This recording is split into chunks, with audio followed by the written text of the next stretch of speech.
In this video, we're going to talk about how to beat the competition when you're going through your technology interviews, whether it's the coding interviews or system design.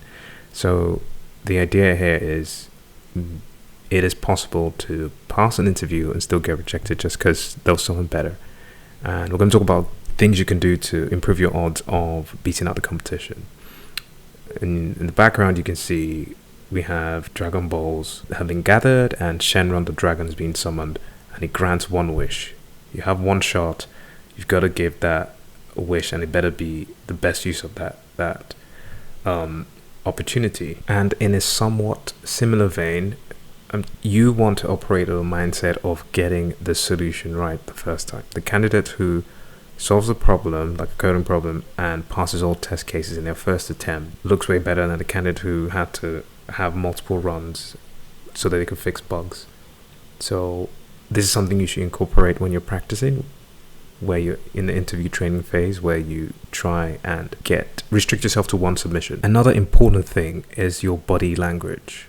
You need to be conscious. Note, I'm not saying you should be arrogant or cocky, but saying you should exude confidence in the tone of your voice and your facial expression, and when you're challenged about your decisions or your solution, you should be able to back it up with confidence. If you start expressing doubt, then that will probably count against you. Tip number 3 is that you should optimize your hardware. And by that, I'm talking about optimizing your biology, your body.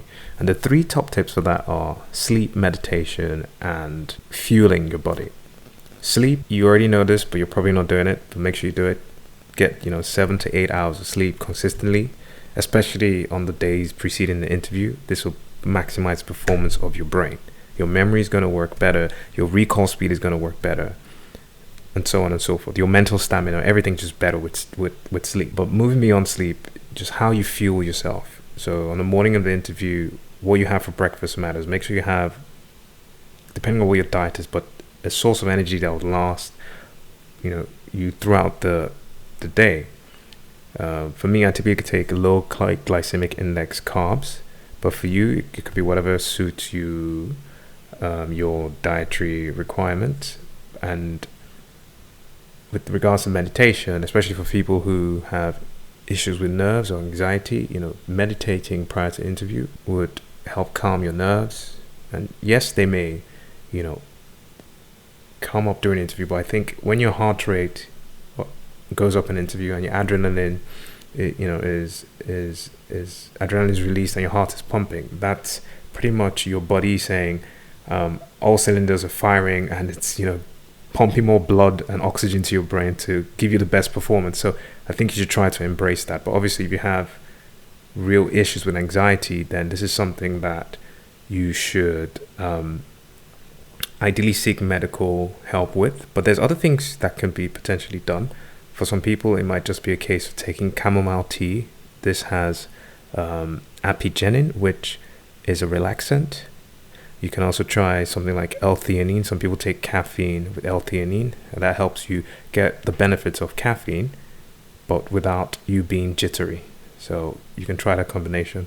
Again, this isn't me saying you should definitely use these approaches, but just giving you examples of things that work for people. You need to find what works for you and giving your body and your health conditions. By the way, if you are enjoying the advice and tips being given, do like and subscribe. This helps the YouTube algorithm recognize our channel and promote it, and just encourages us to make more videos. Anyway, next tip: be wary of back-to-back interviews. If you have like 3 back-to-back interviews with limited breaks in between, it's very easy to have an optimal performance in the first one, and you can start feeling tired by the second one, and by the third one you're so drained that will ruin your performance. And one bad interview is enough to get a no hire decision, especially in competitive roles. So if a company tries to make you do back-to-back interviews, even if there's breaks, always try and see if you can split it across multiple days, so you can have a period of sleep in between, or at least if you could spread it out widely where there's a huge amount of breaks, then that works as well. Nevertheless, I would advise that when you do have multiple interviews in a day, make sure you energize before and during the interview. And in terms of energy, I'm not talking about energy drinks like Red Bull or any other potentially unhealthy ones. You could have something like, honey or water with, some glucose inside, or sugar, anything that gives you an energy source that obviously is compatible with your health situation. Very important for mental stamina. And one of the things about back-to-back interviews, even if you can survive, it'll impact your stamina in terms of your ability to do other interviews. So if one interview drains you and you end up not getting the offer, it's going to also impair your ability in an interview the next day or the next 2 days, especially for those who do multiple interviews. So beware and prepare. It's very easy to walk into an interview and let the interviewer dominate and take charge. And I would recommend that you take charge. One key thing, for example, is sometimes you walk in an interview and the interviewer maybe introduces themselves and jumps to the problem, and they don't tell you how much time you actually have to solve the problem. This is something that I would say that anytime you're doing an interview, whether it's a coding challenge or system design, first thing you should always ask is, how much time do I have? This allows you to break down, how much time you allocate for crafting a solution, running through test cases and implementing. It allows you to time manage. Without knowing how much time you have, you can't really time manage. This one is straightforward. Speaking of interviewers are notorious for rushing you or distracting you with questions or comment whilst you're thinking, about solution or running through test cases or coding. And sometimes, that interruption throws you off your train of thought and you might not be able to recover that with ease. So you need to be ready to push back against the interviewer. Politely, of course. You can say something like, hold that thought, or give me a moment. I'm doing so and so. Don't let the interviewer take over. Don't be so polite that you just let them dominate you and ruin the experience for you. Don't be afraid to push back. So this might be something you need to practice. Don't be shy. You might have to do this in mock interviews, but it's your future on the line. It's some potentially high-paying job on the line. So be brave.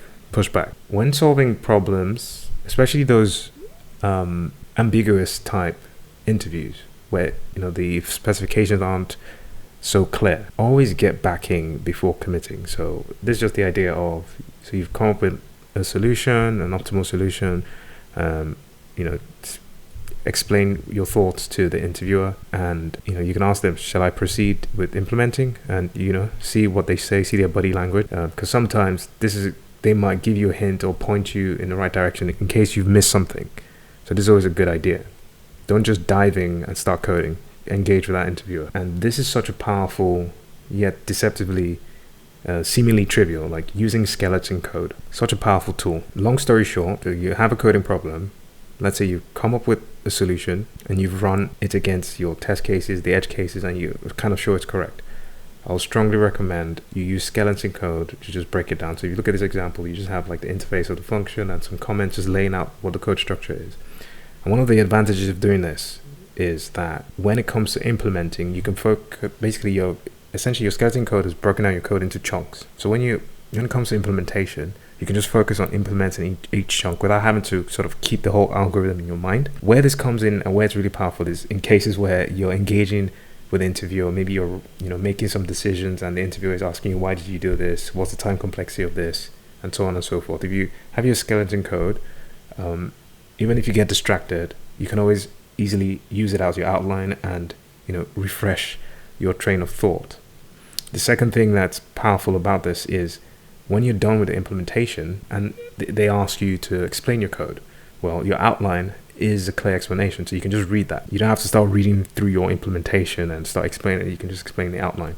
So it's a nice way to break down your code into chunks, and it has loads of benefits. Finally, mock interviews. Now, I'm pretty sure everyone has heard of mock interviews, and if you haven't, that's fine. But the tip here is not me telling you should do mock interviews. I think that's a bit obvious. But how should you do these mock interviews? And key things I would suggest: try and do realistic mock interviews. The way I put it is practice on the realistic conditions that makes perfect, and not just practice. So if you can get a real interview, like a throwaway interview, use that. And I'm not saying do the interview and waste the interviewer's time. I mean, you might get an offer and you might decide to take the job, but the stakes are high, the pressure is there, it's realistic. If you can't do that, get a professional interviewer There's loads of options to do this. Even Coditioning offers this. And if at the last result, you can interview with your friends or strangers online, but make sure whoever's acting as an interviewer conducts himself like a real interviewer would, and presents you with the types of scenarios that would you would face an interviewer. So I've talked about some of them where, the interviewer is asking you questions whilst you're thinking, so you have to context switch. Maybe the interviewer rushes you. Who knows? Maybe you can even practice against a rude interviewer, because some companies, interviewers are rude, and that could be a surprise. That could throw you off. Although, to be fair, if the interviewer is rude, you probably don't want to work there.